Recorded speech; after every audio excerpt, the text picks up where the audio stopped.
Hi all and welcome back. Today I'm breaking down Planet of Lana, focused purely on what the game actually is and what you can expect. No filler, no bias, just clarity so you can decide. Planet of Lana looks expensive. It looks emotional. It looks like one of those indie games that might quietly surprise you. Wide painted landscapes, soft lighting, a small protagonist in a world overtaken by machines. The real question is whether it plays as deeply as it looks, or whether most of its strength comes from presentation. The story begins on the planet Novo, where a sudden robot invasion tears apart Lana's village and abducts her sister. There's very little exposition, no heavy dialogue scenes. The game moves forward through animation and framing. Early on, you meet Mui, a small cat-like creature, and from that moment, the entire structure revolves around the two of you navigating dangerous environments together. Mechanically, Planet of Lana is a side-scrolling cinematic puzzle adventure.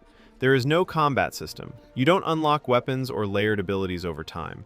Progression is built around stealth and environmental interaction.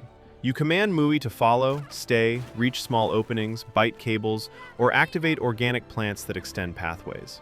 Most puzzles are about positioning and timing between the two characters. Movement is grounded. Lana runs, climbs, pushes objects, and hides in tall grass. She doesn't move like a precision platformer character, which makes stealth more deliberate.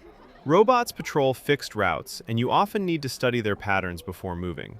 Checkpoints are generous, so failure resets you nearby. The tension comes from pacing rather than punishment. The structure stays consistent across forests, swamps, and mechanical ruins. New elements appear, but they don't fundamentally change the loop. What you learn early is what you'll refine later. And because the game is short, what it does mechanically matters more. There isn't room for dramatic escalation or reinvention. Narratively, the developers invented a fictional spoken language without subtitles. Emotion is carried through tone and animation instead of explanation. The bond between Lana and Mui becomes the emotional anchor, while the larger sci-fi mystery unfolds mostly through implication. Visually and musically, this is where the game consistently delivers. Parallax backgrounds create depth. The camera frequently pulls back to emphasize scale. Animation reinforces vulnerability. The orchestral soundtrack, composed by Takeshi Furukawa, adds weight to scenes that are mechanically simple. And that consistency is intentional. It is a short, fully linear experience. There are no upgrades, no branching paths, no late-game shift into deeper systems. The mechanical ceiling you encounter early on is largely the one you finish with. If you expect a game to grow mechanically as it goes, this one deliberately doesn't.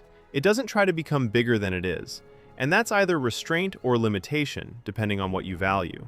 Planet of Lana is a tightly directed, presentation-driven puzzle adventure built around companionship and atmosphere. It knows its scope and never tries to become something else. Now you have a clear picture of what it is, without filler or bias. If you're into stylized worlds with a Japanese influence, my breakdown of East 10 Proud Nordics is on screen right now.